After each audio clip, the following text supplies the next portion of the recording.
तथा Shri Vishwanath inter college Kalan Sultanpur के YouTube channel पर आप सभी का स्वागत करता हूँ। इससे पहले की वीडियो में हमने समास की परिभाषा, समास के प्रकार तथा अव्ययी भाव समास और तत्पुरुष समास के विषय में अध्ययन कर चुके हैं। आज हम कर्मधारय समास के विषय में अध्ययन करेंगे। तो सर्वप्रथम हम कर्मधारय समास की परिभाषा को जान लेंगे। वह समास जिसका पूर्व पद विशेषण तथा उत्तर पद विशेष से होता है अथवा एक पद उपमान एवं दूसरा पद उपमेय होता है, उसे कर्मधारय समास कहते हैं। आप देखेंगे कि इस परिभाषा में 4 शब्द आए हुए हैं। पहले उसके विषय में हम जान लें। पहला शब्द है विशेषण, दूसरा है विशेष, तीसरा है उपमान और चौथा है उपमेय। हमने यहाँ समझने के लिए लिख दिया है विशेषण क्या है और विशेष क्या है, अर्थात विशेषण किसे कहते हैं, विशेष किसे कहते हैं, मान किसे कहते हैं, में किसे कहते हैं। तो विशेषण अर्थात विशेषता बताने वाले शब्द, वैसे शब्द संज्ञा और सर्वनाम के शब्द हैं, उसकी विशेषता बताने वाले जो शब्द होते हैं वो विशेषण कहलाते हैं। विशेष जिसकी विशेषता बताई जाए, विशेष उसे कहते हैं जिसकी विशेषता बताई जाए। आइए अब आप देखते हैं उपमान। उपमान जिससे उपमा दी जाए, जिससे उपमा दी जाती है वह उपमान कहलाता है। और उपमेय जिसकी उपमा दी जाए, जिसकी उपमा दी जाए वह उपमेय कहलाता है। आइए अब हम सामासिक पद पर चलते हैं और एक एक का विग्रह करके आपको समझाते हैं। इस समस्त पद है नील गगन। जैसा कि हमने पिछले वीडियो में बताया था कि समस्त पद में 2 शब्द होते हैं, अर्थात शब्दों के मेल से ही पद बनते हैं। तो जब समस्त पद है इसमें 2 शब्द होंगे। ध्यान दीजिए, नील गगन, इसमें 2 शब्द है, नील है और गगन। इसका हम विग्रह जब करेंगे हो जाएगा नीला है जो गगन। पर उभी, ध्यान दीजिए, हमने परिभाषा में बताया विशेषण और विशेष का भाव होता है। अब देखिए कुटी, कुटी किसकी है, वो पर्ण की है। ये विशेषता बता रही है, ये पर्ण क्या है, ये कुटी की विशेषता बता रही है। तो इसका सामासिक विग्रह हो जाएगा पर्ण से बनी हुई कुटी। महादेव, महान है जो देव। देखिए एक दूसरे की विशेषता बता रहे हैं, देव है लेकिन वो क्या है, वो महान, विशेषण लगा हुआ। फिर देखिए कृष्ण सर्व, कृष्ण है जो सर्व। अब सर्व की विशेषता बता रहा है क्या, वो कृष्ण है। कृष्ण काला, सर्व कैसा है, वो काला है, इसकी विशेषता बता रहा है, इसलिए कर्मधारय समास होगा। तो ये तो था विशेषण और विशेष से संबंधित समास। अब आप आइए उपमान और उपमेय से संबंधित जो समस्त पद है उसमें कर्मधारय समास कैसे होता है। ये देखिए समस्त पद है कनक लता, इसमें भी 2 शब्द है, एक है कनक, एक है लता। अब आप देखेंगे इस लता की विशेषता, इसकी उपमा दी जा रही है ना, लता, लता की जो है उपमा दी जा रही है, किससे, कनक से। कनक में सोता सोना, अर्थात लता कैसा है, कनक के समान है, कनक के समान लता। तो यहां उपमेय और मान का संबंध है।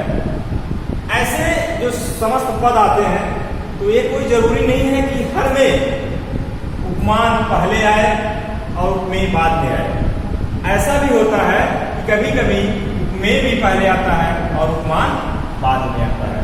जैसा कि यहां हमने लिखा है चरण कमल। अब यहां में पहले आ गया, यहां उपमान बाद। तो कभी कभी छात्र कंफ्यूज हो जाते हैं कि उपमान पहले नहीं आया है, बाद में आया है, दूसरा हो सकता है, ऐसा नहीं है। दोनों आ सकते हैं, उपमान भी पहले आ सकता है, उपमेय भी पहले आ सकता है।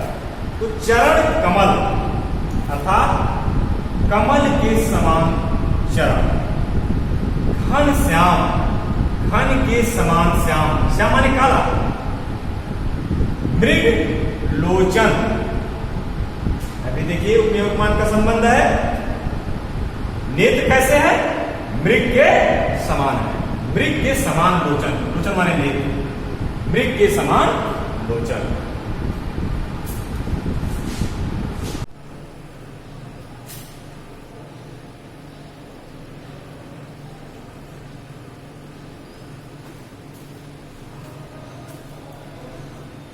अब हम बहुव्रीहि समास के विषय में अध्ययन करेंगे। तो सर्वप्रथम बहुव्रीहि समास किसे कहते हैं या उसकी परिभाषा क्या है, उसके विषय में जानेंगे। जिस समास के समस्त पदों में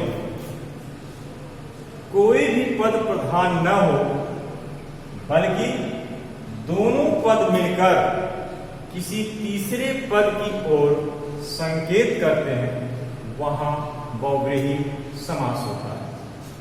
अर्थात इसमें दोनों पद अर्थात पूर्व पद और उत्तर पद गौड़ होते हैं। गौड़ का मतलब कम महत्व वाले होते हैं। तो दोनों पद मिलकर एक तीसरे पद की ओर संकेत करते हैं, तो वहां पे बहुव्रीहि समास होता है। आइए अब आप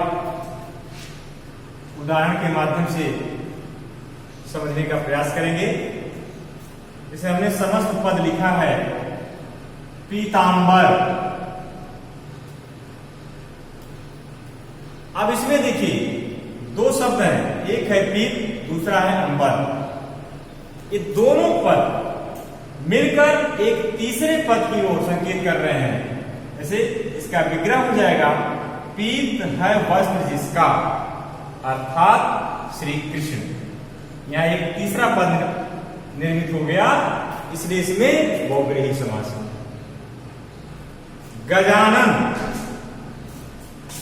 गज के समान मुख है जिसका, अर्थात गणेश। नीलकंठ, नीला है कंठ जिसका, अर्थात शिव शंकर। चंद्रशेखर,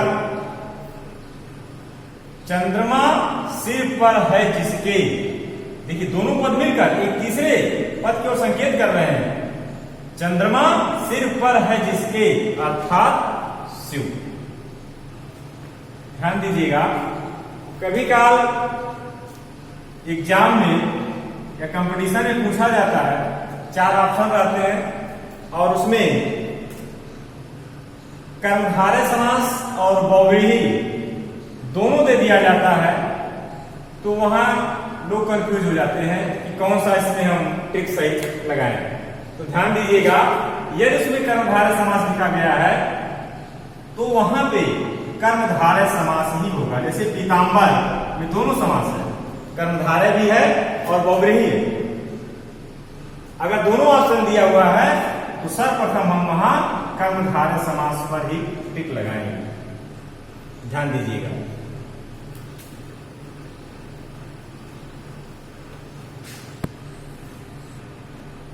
अब हम द्विगु समास के विषय में अध्ययन करेंगे। सर्वप्रथम इसकी परिभाषा को हम जान लें। जिस समास में पूर्व पद संख्यावाचक विशेषण होता है तथा समस्त पद समाहार या समूह का बोध कराता है, उसे द्विगु समास कहते हैं। संस्कृत में भी कहा गया है कि संख्यावाची द्विगु, अर्थात जिस सामासिक पद में पूर्व पद संख्यावाची हो वहां द्विगु समास होता है। अब हम उदाहरण के माध्यम से द्विगु समास के समस्त पद का विग्रह करेंगे। ये समस्त पद है, ये विग्रह। पहला है पंचवटी।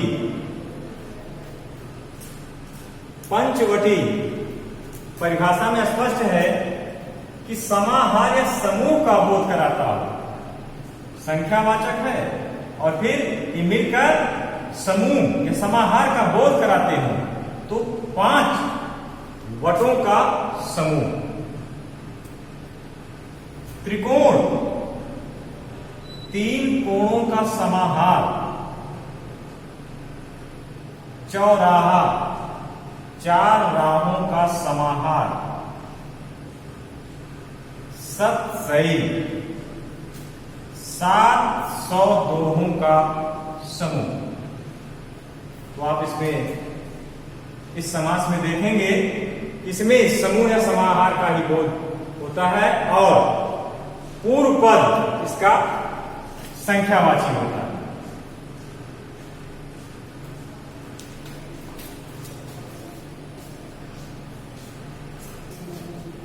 अब हम द्वंद्व समास के विषय में अध्ययन करेंगे। सर्वप्रथम हम द्वंद्व समास की परिभाषा को जान लें। जिस समास के समस्त पदों में दोनों पद समान हो और वहां पर द्वंद्व समास होता है। इसमें दोनों पदों को जोड़ने वाले समुच्चय बोधक अव्यय और एवं तथा का लोप हो जाता है। इसमें दोनों पद समान होते हैं। दोनों पद अर्थात पूर्व पद और उत्तर पद। जैसे हमने इससे पहले समास की परिभाषा जब हम आपको बता रहे थे, उसमें हमने बताया था कि शब्दों के मेल से ही पदों का निर्माण होता है।